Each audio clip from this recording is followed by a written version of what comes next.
Kantor DPD Partai Keadilan Sejahtera Kabupaten Bandung dilempari bom molotov oleh orang tidak dikenal. Rapat pengurus DPW P3 Provinsi Jambi yang membahas pengganti sementara Amin Nasution tersangka dugaan kasus suap sempat ricuh.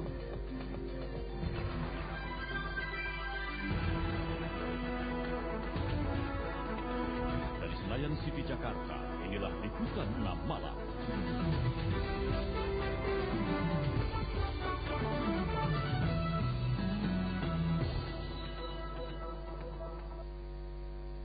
Saudara, kantor DPD Partai Keadilan Sejahtera Kabupaten Bandung Senin siang dilempari bom molotov oleh orang tidak dikenal.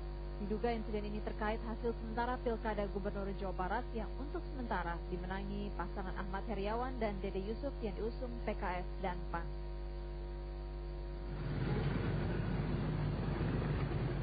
Pelemparan 4 bom molotov di kantor PKS Kabupaten Bandung di kawasan Ketapang terjadi sekitar jam setengah 2 siang. Saat itu di kantor PKS beberapa orang sedang mengadakan rapat. Suara ledakan bom dari botol itu sempat mengagetkan sejumlah orang yang ada di dalam kantor. Tidak ada korban jiwa maupun luka-luka akibat insiden ini. Namun sebuah sepeda motor rusak bakar. Polisi menduga insiden ini terkait hasil sementara Pilkada Jawa Barat. Sementara pimpinan PKS meminta kader-kadernya tidak terpancing untuk melakukan tindak anarkis. Yang dia bilang sih karena kecewa atau apa, cuman belum menemukan ininya.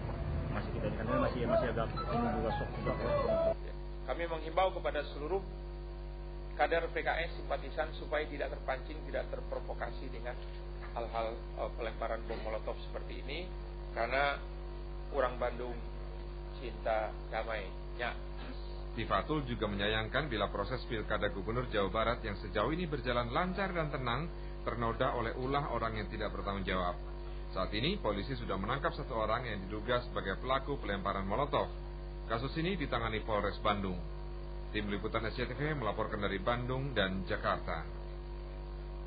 Hingga jam 6 Senin petang, baru 10% suara yang sudah masuk ke KPUD dari total 27,9 juta suara pemilih Pilkada Gubernur Jawa Barat. Sejauh ini pasangan Ahmad Heriawan dan Dede Yusuf atau HD yang diusung Partai Amanat Nasional dan Partai Keadilan Sejahtera masih memimpin perolehan suara. Surat suara Pilgub Jawa Barat yang sudah dihitung hingga Senin petang berjumlah 2.581.000. Ini artinya baru 10% dari jumlah pemilih terdaftar sebanyak 27,9 juta orang. Dari jumlah itu, pasangan Ahmad Heriawan, Dede Yusuf meraih suara terbanyak, yaitu 1.023.939 atau 39,67% suara. Pasangan Agung Gumelar Numan Abdul Hakim memperoleh 885.270 suara atau 34,30%. Sedangkan pasangan Dani Setiawan Iwan Ridwan Sulanjana mendapat 671.738 suara atau 26,03%. Tidak ada kesan terlambat, ini hanya real count yang datang, yang itu direkap melalui TPS, kita gunakan email dan juga kita gunakan fax. Jadi mungkin saja karena kerja yang memang cukup lama gitu kan dan cukup melelahkan, jadi untuk memasukkan atau mengupload data-data melalui email ini memang agak lama seperti itu. Pihak KPUD menjamin perhitungan yang dilakukan tidak akan melampaui jadwal yang telah ditentukan, yakni 19 April mendatang. Dan pada tanggal 22 April sudah dapat diketahui pasangan gubernur dan wakil gubernur Jawa Barat definitif. Patria dan Taufik Dayat melaporkan dari Bandung, Jawa Barat. Tim tabulasi Agung Gumelar dan Numan Abdul Hakim yakin akan mengungkuli 2 calon gubernur yang lainnya dalam perolehan suara Pilkada Gubernur Jawa Barat minggu kemarin. Hingga saat ini pasangan Ahmad Heriawan dan Dede Yusuf masih unggul dalam perolehan suara.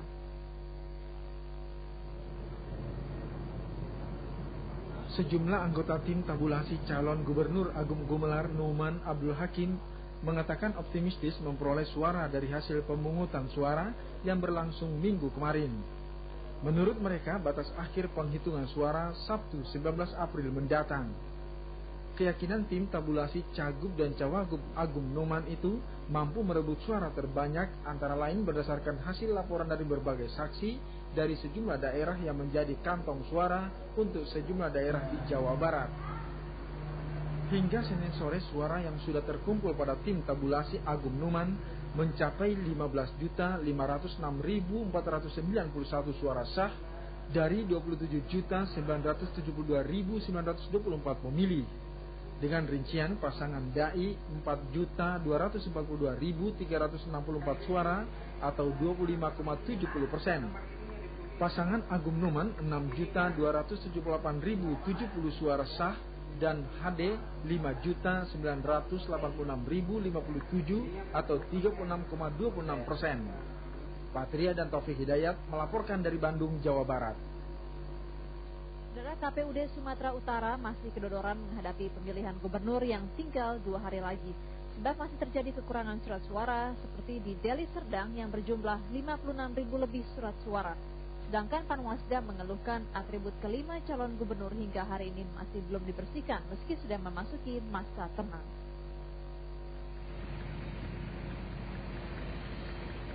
Atribut kelima calon gubernur Sumatera Utara ini seharusnya sudah tidak terpampang lagi sejak kemarin karena sudah memasuki masa tenang.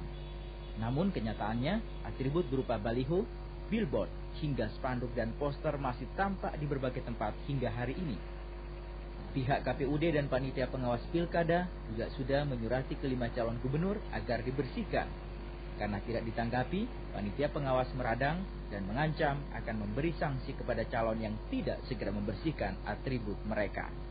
Jadi agar mereka memberikan contoh pada masyarakat, membersihkan seluruh aparaga ini agar kota Medan ini tidaklah kotor. Atribut para calon gubernur ini yang masih terpampang juga dinilai sangat mengganggu ketenangan calon pemilih saat masa tenang. Apalagi masa pencoblosan akan berlangsung Rabu lusa. Meski sisa waktu pencoblosan tinggal 2 hari, surat suara masih kurang di beberapa daerah. Di antaranya Deli Serdang, Kota Medan, dan Langkat. Di Deli Serdang, kekurangan bahkan mencapai 56.000 lebih surat suara. Pihak KPUD meminta kekurangan ini perlu segera dipenuhi agar pihak panitia pemilihan bisa mencek kondisi surat suara sebelum hari pencoblosan. Hairul Dharma dan Cu Arbianto melaporkan dari Medan, Sumatera Utara. Sidang gugatan PT Inco terhadap karyawannya di Pengadilan Negeri Makassar berlangsung ricuh. Penyebabnya karena aktivis buruh yang berunjuk rasa di pengadilan diusir paksa.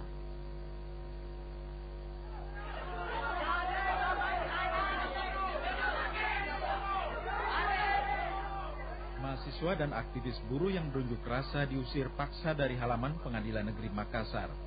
Keberadaan pengunjuk rasa ini dinilai mengganggu jalannya persidangan.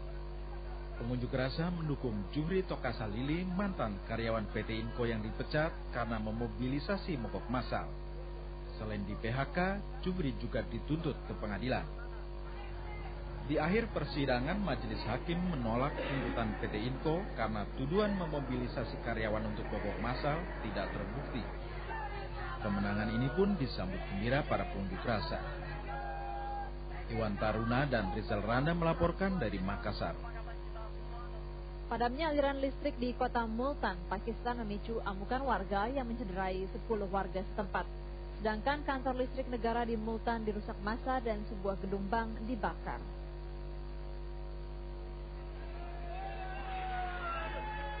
Ratusan warga Pakistan menyerang kantor Otoritas Pengembangan Listrik dan Air di kota Multan. Mereka memprotes pemutusan aliran listrik sehingga mengganggu industri tekstil setempat. Tidak hanya berunjuk rasa, warga juga mendobrak kantor dan mengeluarkan barang perlengkapan kantor lalu membakarnya. Belasan mobil, bus, dan sebuah bank di dekat kantor listrik terbakar. Bukan itu saja, aksi demo itu mengakibatkan 10 staf kantor listrik cedera akibat amukan warga. Massa baru dapat dikendalikan setelah staf kantor dan polisi melepaskan gas air mata. Dalam kasus tersebut, polisi menangkap 50 demonstran. Protes ini digalang oleh Asosiasi Industri Tekstil yang memberi tenggat waktu hingga hari Minggu kepada kantor listrik untuk mengurangi pemadaman. Pakistan mengalami kekurangan pasokan listrik karena tingginya permintaan tidak disertai investasi yang cukup pada pusat pembangkit listrik. Kegagalan pemerintah dalam membangun pembangkit listrik baru membuat Pakistan terancam krisis listrik. Pemerintah harus memotong sekitar 4.000 megawatt listrik per harinya. Pemerintah baru Pakistan pimpinan Perdana Menteri Yusuf Raza Gilani menuding masalah ini sebagai warisan pemerintahan Presiden Pervez Musharraf.